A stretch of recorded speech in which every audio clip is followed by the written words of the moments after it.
Morning world, and welcome to Friday 26th of January. I've got some good news and some possibly not quite so good news.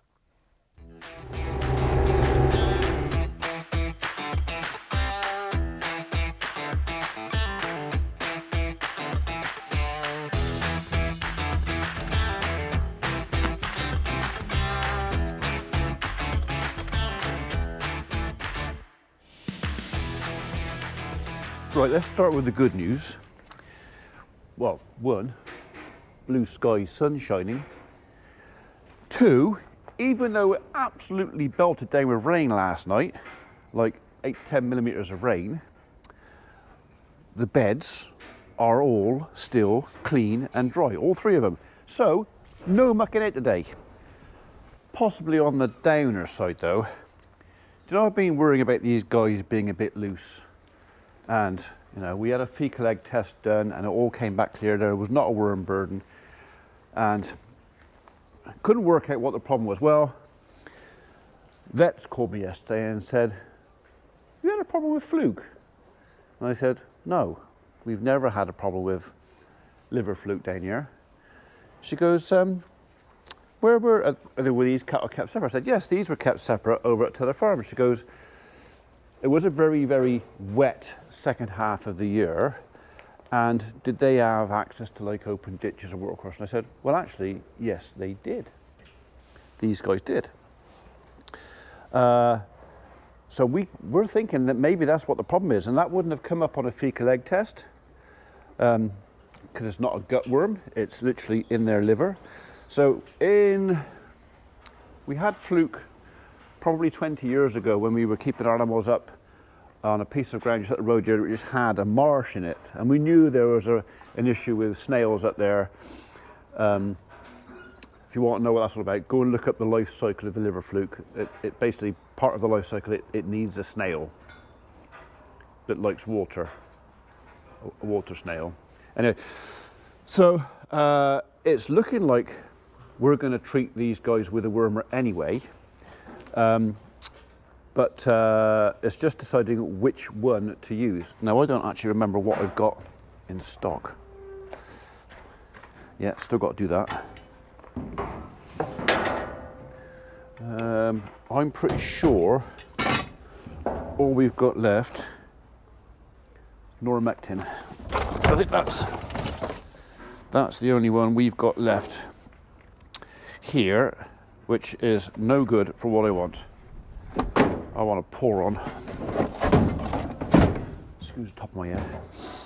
So anyway, we're just going to confirm with the vets as to which one we're going to use. But yeah, it's likely we're going to go down to the vets sometime today and pick up some wormer for these guys and a gun.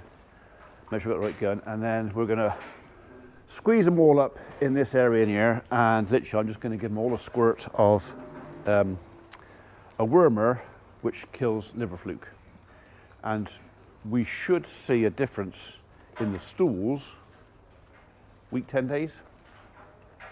Right, in the meantime, should we give you a bail? Yeah? Okay. Actually, we've got enough for 10 minutes.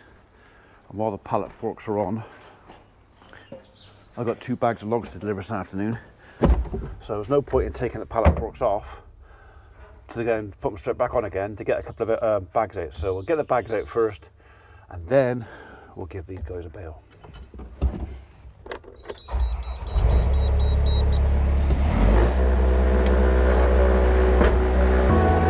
So I've got a bag of logs to go to Yorte today, and I've got another bag of logs to go to Dursley, both in completely opposite directions. Not that it matters, because I can only fit one bag at a time on the back of my lander because the bags are so blimmin' big.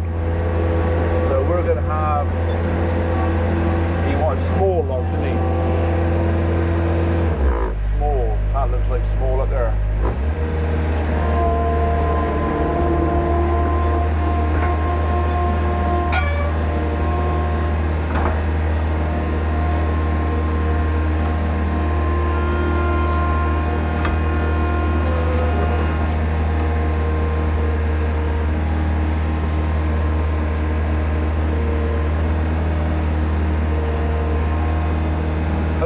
little bit dodgy.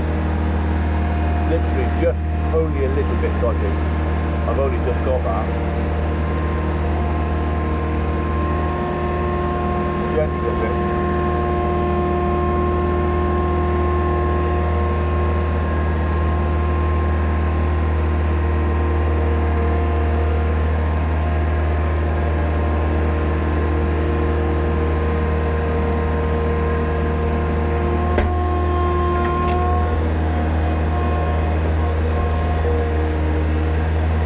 Definitely a bag of little logs, I reckon. I'd call them little anyway.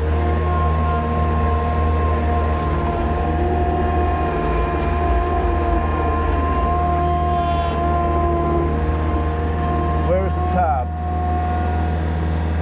Oh.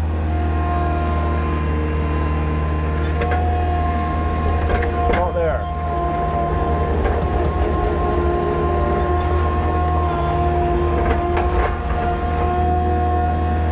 There it is.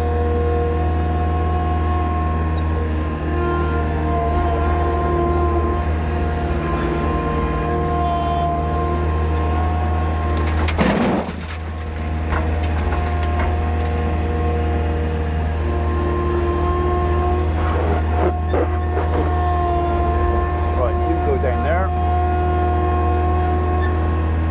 Just there.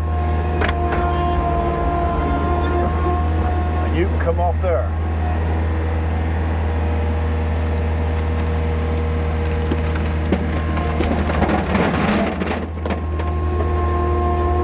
I have found that's the best way to do it. Is literally pick it up so far and then flick it off the last bit. Get off. Get off. Go on. Get off. Thank you. Right, we'll get a second bag out and maybe even a third one, because someone's bound to ring me up tonight after the lads have all gone home and they parked all the trucks here and I have to move them all out to get in here again, so because that's just the way it happens. That's it, that's the way.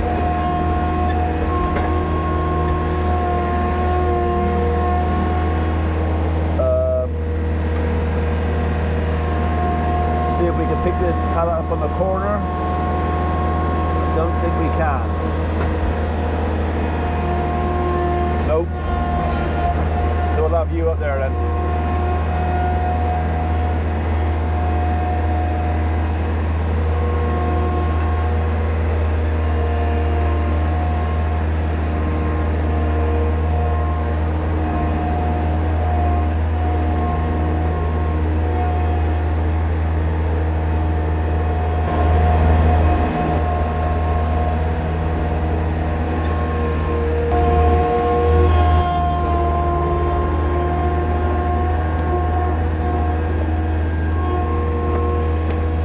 They look lovely and dry. Lovely. Right, one more which we're going to take back down the barn, put down there out of the way. So I've got one ready to load at a minute's notice.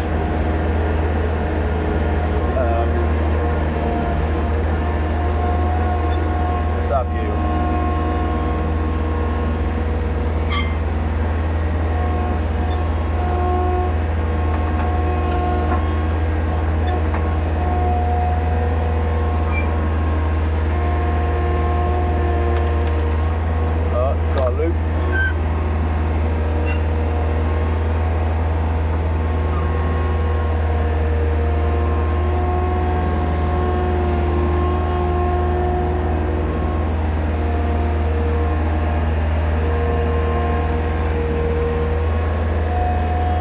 Got a bit of that red oak in there. That actually burns really well.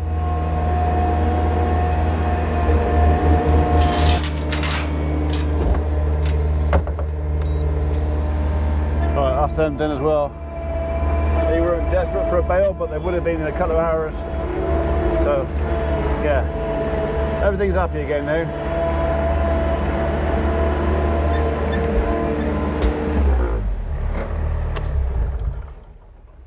Although I did forget to go and get my overalls. Happy now? Are you? Yeah. Right. So this would be a good time to put a worm on if I could get in there quietly behind them. It's not too bad because they're indoors in the dry. You can kind of see who would have had a dose and who wouldn't, because literally just squirt it on their back. So I either come up from behind or I just go squirt, squirt, squirt, squirt. Just make sure I do 19 squirts. Lot to ask, isn't it? 19 squirts. Ooh. So apparently Holly's made me a cup of tea. So I'm going to go and have that quick, and then we'll shoot over to Yarte, deliver our firewood load over there, come back, load up the second bag for this afternoon, and then we'll do Dursley, vets, everything else to get everything ticked off today. It's not going to be a terribly exciting day today, I'm afraid. It's just me bobbing around the countryside, trying to catch up with stuff. I think the most important job is, if it is fluking those cattle, and like I say, we've not had it in years and years and years. Every animal we've sent off for slaughter, we've never ever had liver damage on anything. So yeah, but it fits the diagnosis, so it could be. Right, that's my Yate delivery done. Happy customer. Turns out he's also one of our subscribers, channel followers, so hello Elliot. So now it's back home, bit of lunch, another load.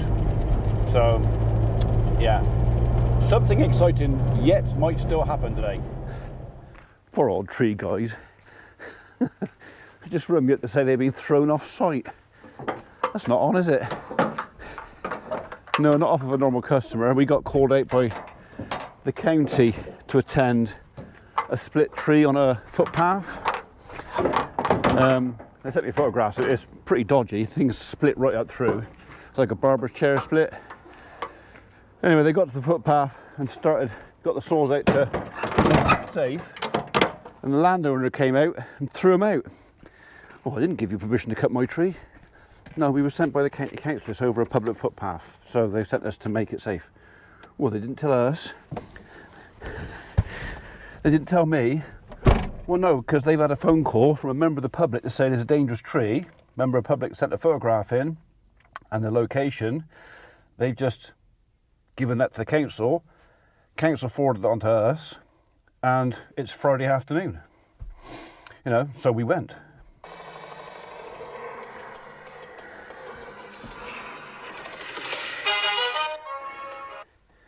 Hi Sarah.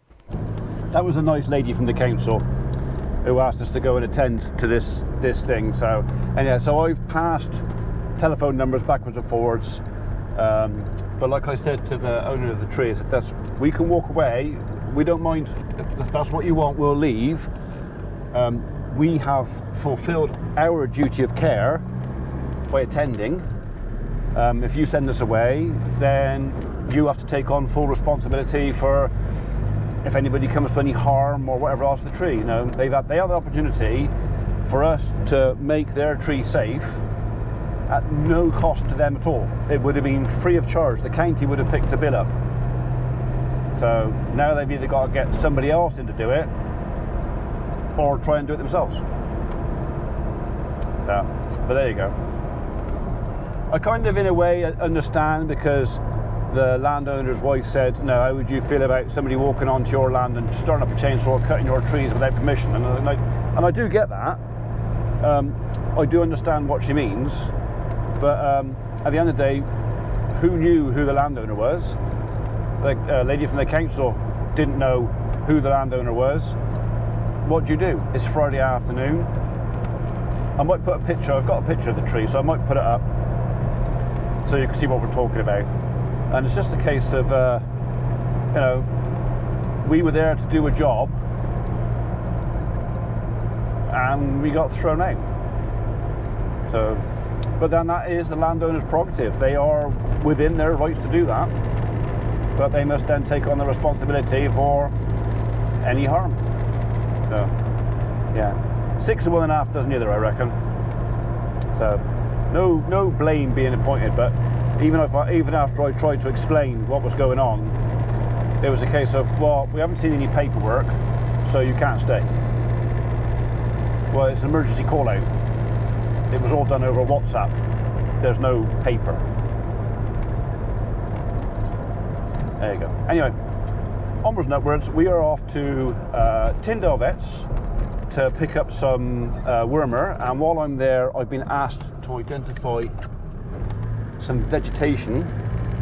Apparently an animal has died, suspect poisoning from eating some vegetation, so we're going to have a look to see what it is, if there's enough left to identify. Maybe. See, I told you something exciting would happen today. All you got to do was wait around and hang on, and yeah. Well, that was an interesting visit. So just been to the vets to pick up my pour-on for suspected liver fluke, and had a poke around in some goat guts, trying to identify a plant that we think, or they think, may have killed the goats. I haven't identified it yet. It's nothing native, so it'd be something exotic out of a garden or something, because I said no. Had somebody thrown some garden waste over a fence and maybe done this, and nobody knew. So, but yeah, as we're leaving, I'm just saying goodbye to my daughter, and another client in the vets came up to me. He goes, "Excuse me," he said, "can I just interrupt you a second?"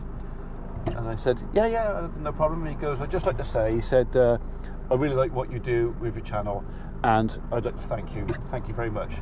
And it's like, he couldn't have picked a better time to do it than in front of Abby, because my kids hate it when that happens. And it's like, oh God, don't encourage him, just don't encourage him.